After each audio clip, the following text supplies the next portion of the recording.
Dare you battle the harpies? Will you be beguiled by the sirens? And can you defeat the dragon guardian of the legendary Golden Fleece and return home safely, unscathed?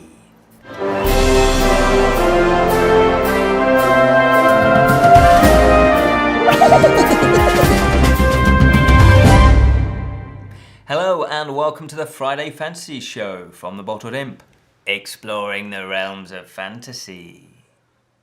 My name is Ken Boyter and today we're going to be taking a look at Argonauts. And this is a game designed by, no chance of pronouncing these names, they're all Greek, which is quite, apt. Designed by, should we have a go? Lefteris Iroglidis, and Konstantinos Iovis, and then Ionnis Stamatis. I think that last one was not bad. It was terrible. Anyway, this is a game designed by those people, and it is also published by AlcyonCreative, and it is a co-op game for 1 to 4 players. It takes about an hour, maybe an hour and a half by the time you've set it up, and kind of, especially your first game, it's always slightly longer, isn't it? Anyway, this is all about, as you probably guessed, the Argonauts, and yes, Jason makes an appearance as well. Let's find out how. Argonauts, what's it all about? Well, as you've guessed, the aim of the game is a co-op game, so you and your fellow sailors need to jump on board the Argo, and you are simply trying to get the Golden Fleece and return back home safely to the starting city. Sounds simple? Oh, not quite, because obviously you're going to encounter monsters, you might starve. In fact, that's one of the ways you can lose. There's 2 ways that you can lose the game. That is, if you or your sailors have actually starved to death, and they die and you have no more sailors to actually row the boat for you. And also if your ship takes damage, only needs 4 points of damage, and then it is sunk. So, sounds easy, just, you and a couple of mates jump in a boat and off you go to try and get the Golden Fleece and then return safely. What could possibly go wrong? Well, quite a lot actually. I will show you the components. And as you can imagine, in a board game, there is a board, and this one, I particularly like the artwork. It's really nice. I quite like the muted tones of it. It's beautifully drawn and painted. There you go, that's my art critique. Really like it. It really kind of sets the tone, though, for the Argonaut trip. It's like a big road trip, but on the sea. So it's a sea trip. Anyway, so there you got the board. Then you have various other components. Obviously, you have the cards here, which are the Argo event cards, and they have the blue back, and they're going to have various things happen to you. You might get a creature, there might be pirates, there might be choppy rough seas where you puke up, and we also have the exploration cards, and these ones are green backed, and there's various different things like seduction and what else, hunting. You can get lush forest in there. There's also ambush, so there might be a bit of fighting going on in there too. Plus we have the ship cards. These are really kind of thick cards. The component quality is really good in here. You've got the ship components here that make up, there's 4 of these that make up the full ship, and you can denote when it's damaged as well, so that sits at the bottom of the board there. Plus you get a wooden red Argo, oh yes, and that moves around the board as you can imagine. And then we come on to the tokens. There's various different tokens, and these are quite small, so hopefully you can see them. This is a favour of the god token. This one is a material, it's got a saw and a plank of wood, and this one is the hull damage token. Plus we have the rations token, and of course it's a leg of chicken, or maybe it's boar, I don't know. It'd be nice if it was boar actually, like asterisk. And also we have the crew token. That's where your sailors, that denotes how many sailors you have. And also we've got the gold token. Oh yes, pieces of 8. Also, we have here, yes, it's a D12. It's always nice when a game comes with something other than a D6. Plus we also have the Golden Fleece tokens. We have Relic Tokens, so these are kind of magical equipment that aid you in your quest. We have other equipment that you can buy, and those are these here with the treasure chest on the back. And again, these are sort of various different pieces of equipment that you can use throughout the game. And we have the merchant trader shops. These are the bigger ones. And here we are, there's various different details of what each shop actually contains. When you go to a city port, you can purchase things there. Then we move on to the cards. Up here we have the city port cards, and these are numbered, so you're going to be visiting each city in a certain order as you go around the sea. Plus we also have the legendary creature cards, and these are going to be where you fight, yes, the legendary creatures like the harpies and the skeletons, I believe. There's various other legendary creatures that you can fight there as well. So the setup of the game is, well, I also should point out the character cards before we do that. I almost forgot. Yes, so there's lots of character cards, and these will be dealt out to each player for you to play with. So the setup of the game is quite simple. You will be putting the wooden token, the boat token, on the city of, and I have no idea how you pronounce this, Iclos. Anyway, it's got a big ship on there, so you should be able to see it, and you simply place it there.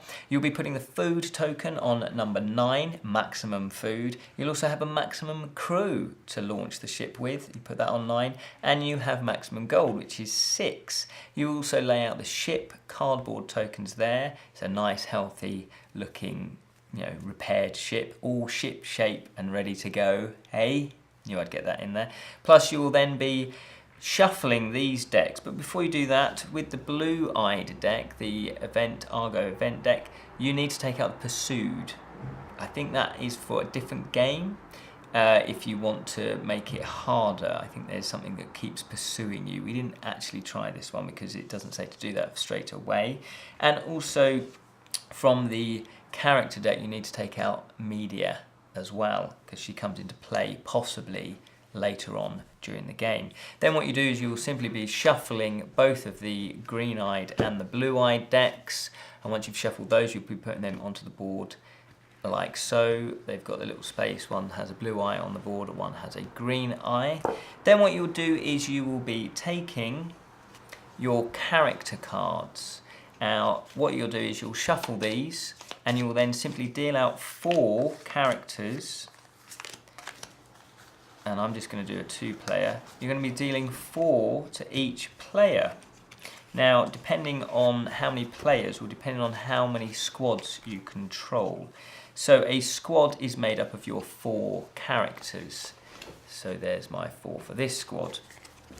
So I'll just tell you how many squads each player will be controlling. So if it's a 4-player game, each player controls 1 squad. That's pretty simple. For a 3-player game, 2 players control 1 squad and 1 player controls 2 squads. And for a 2-player game, both players control 2 squads. And obviously if it's a solo game, you can, I'll get my maths right, you just control every squad. So all 4 squads do need to actually be in the game. Then once you've dealt out your 4 players, what I'm going to be doing is I'm just going to quickly go over a character, just so you know how a character card is made up. Now there's obviously the artwork is beautiful. There's obviously the picture of the person. Then you have your skills down the side, and these are little icons with a number next to them. Then you have you've got the name, but then you've got the class. In this case, this one is a mystic. You've got various different classes like sailor, warrior, diplomat, mystic, for example. Plus there is a jack of all trades character. I think it's Laertes, which is the jack of all trades, which means he can obviously be any of the classes. Then each character will have a special ability, and that differs on all of the playing cards, character cards. And then we have gods, which are in the bottom right hand corner and bottom left hand corner. one is got a coloured background of blue and one's got a coloured background of red. Blue means you get a +1, red means you get a -1, and I'll just quickly go through that mechanic. That is when it's the divine intervention. And what that means is, with divine intervention, when it says roll for divine intervention, you take the D12, you roll it, oh look, a 12, and then you look down here on the board and it has a list of the gods and they're all numbered. So 12 is Hestia, if that's how you pronounce it. Then what you will do is, with all your characters in your hand, you will simply look to see if Hestia, or whatever the number is, so if I rolled a 1 there, it would have been Zeus, and you'll look to see if Zeus is on your card. If it's not, doesn't matter, there's no effect there. If it does, and it's in the blue, it gets a +1 because you're favoured by that god. And then you add that to the score. So if it's combat, you'll add that to the combat score. If it's cursed, so if it's in the red, so if Zeus here was in red, it's a -1. And what you will do is then you will decide whether or not to actually use that character. So you will look at the ones in your hand and decide whether or not you want to actually play that card, because you will either be adding or minusing 1 to that total skills check. So it might happen it happens in combat, it might happen in other areas as well. So that is the basic card for the character. Then I will also quickly go through the other thing with the favoured gods. Is with the token, when it says collect a favoured gods token, you can spend those in 2 ways. One, you put them on the 1, or if you've already got 1, if it's on 2, then you gain another one, you go up to 3, you move that up. When you spend it, obviously you simply just move it back down. But those can be spent in 2 ways. One means you can ignore when it says roll the gods, the divine intervention, you can ignore that. Plus, there will be certain sea conditions. Oh look, there we go, fine weather. And you can ignore those, shallow water, thunderstorms. So if this comes up and you pull out the thunderstorm card, you can ignore that by spending a favour of the gods. The gods look kindly on you. So, how does a turn actually occur? It's quite simple. What you do is you need to feed your crew first. Yes, they're going to be hungry, they need their strength. So you simply move 1 down. So it was on 9 when you start, it goes down to 8. So already you're like, oh, this is going to be difficult, because obviously each turn means you're going to lose rations. You can gain rations, and I would recommend doing that. And then what you do is you'll be moving the ship. Now there's a blue line to show which way, a little arrow on it to show which way.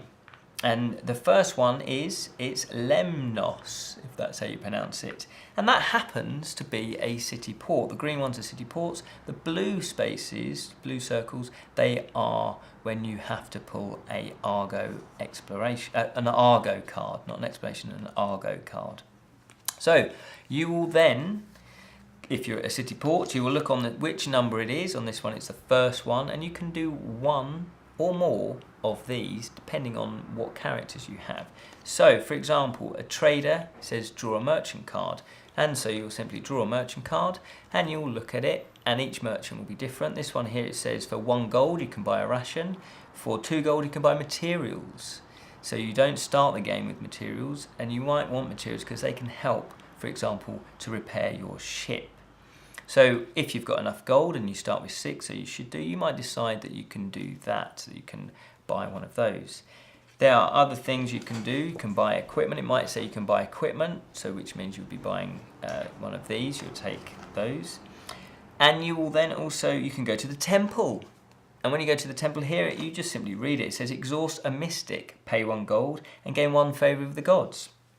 Now what that means is, remember each one had a class. So between you, remember it's a co-op game, I might say, look, I've got Morphus, so I'm going to actually play him, I'll exhaust him because he's a mystic, because I want to do that. So you will simply, in your little playing area, you'll get an exhausted and a resting little card here. You will then put whichever one you've played, so here, Morphus, I will put him in the exhausted area. And then that's him done for the moment.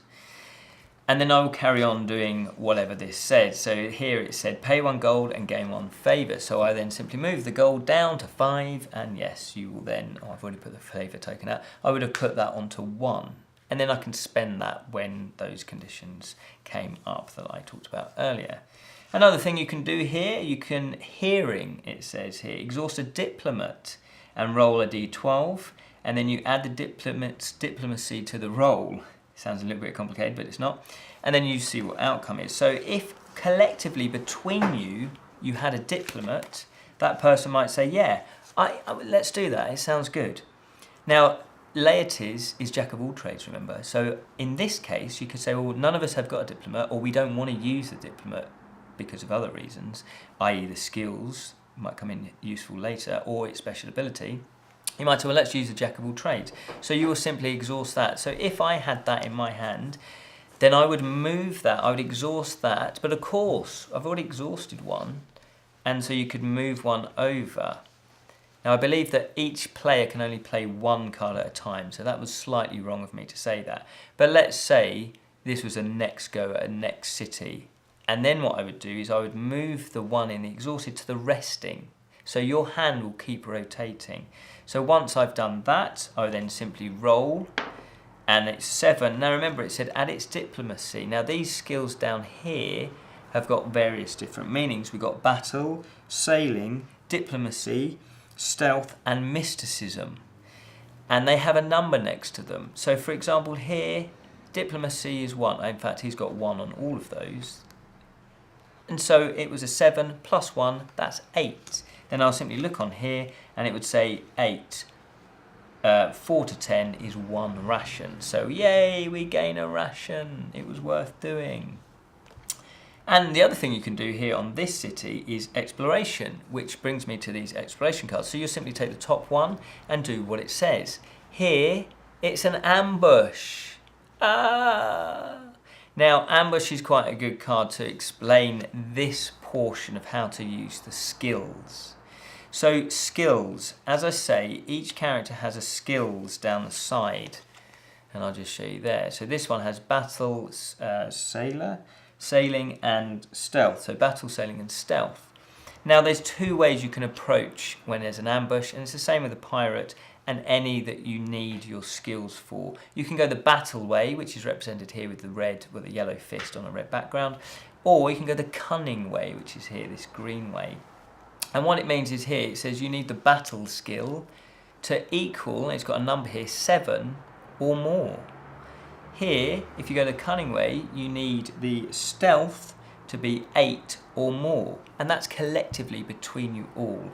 So, whichever ones you've got in your hand, if they're resting or exhausted, you can't use them because you've used them already. And then you will actually collectively add it all up. So you would say, yeah, I've got 2, so we've got 2 for battle, and then you'd see how many other points you can gain. And obviously, remember, you've got your special ability that you can add. Then what you do is you will then decide whether or not you've actually won. But, of course, divine intervention may come along, and you might need to roll to actually see if you're going to be favoured or cursed, and you'll take that into account as well.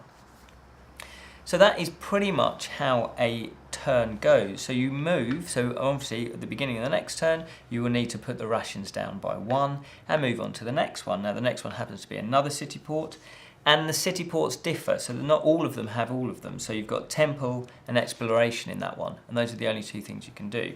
Then we have the legendary encounters, and it's similar to the ambush. You will then do the legendary encounter special ability. So for this first one, it says here, bait the beast. Reduce rations by 1.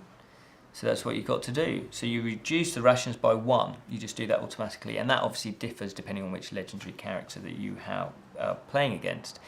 Then if you beat it, so you might go, yes, let's go down the battle route. You will need 9 battle or more to win. You will obviously need to roll for divine intervention as well. Or you could go the cunning route, and this says a combination of battle and stealth, but that's 6 and 10 you'll need. So you need 4 stealth and 6 battle between you. Plus, obviously, you've got your special abilities on there. If you win, it says here, gain 1 relic. If you are defeated, you lose 2 Argonauts and 2 rations, so you'd have to put your warriors down. If your rations get to 0, that doesn't mean the end of the game. It just means that you will then be, when it says lose a ration, you'll be losing warriors and they'll be going down. And if they start going down really quickly, then you will lose the game. The way you get the Golden Fleece is when you come to one of the, it's actually the Guardian, the Dragon, which is, I think, the 3rd legendary or 4th legendary creature. I think it's this one here. You will then, if you defeat it, you will gain the Golden Fleece. If you defeat it, you will also gain a Golden Fleece, but you will lose 2 Argonauts. And that is pretty much how you play the game. I liked it. I thought it was fun. It's not too strategic, but it's a good co-op game. I think if you're 10 to 12 or maybe 13, you're absolutely going to love it. It gave a good feeling of actually going on a big epic quest. I love the artwork, the production quality is beautiful, really, really good. There's a new Kickstarter campaign that's going to be launching fairly soon, and they're actually going to be upgrading some of the tokens as well. So it's going to be a second printing with a few more updates. So that is Argonauts. Argonauts. Yes, it was a fun game. It did feel like you're going on a bit of an epic quest. The strategy isn't massive. It doesn't really do your head in, which is good.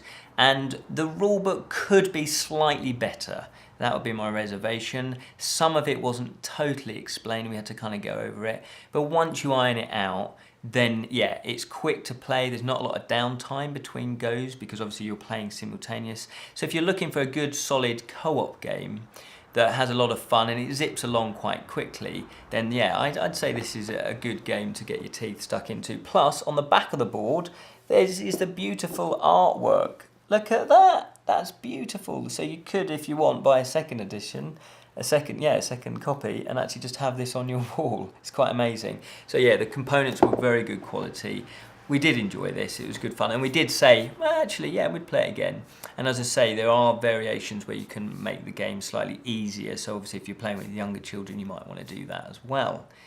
Thank you so much for watching.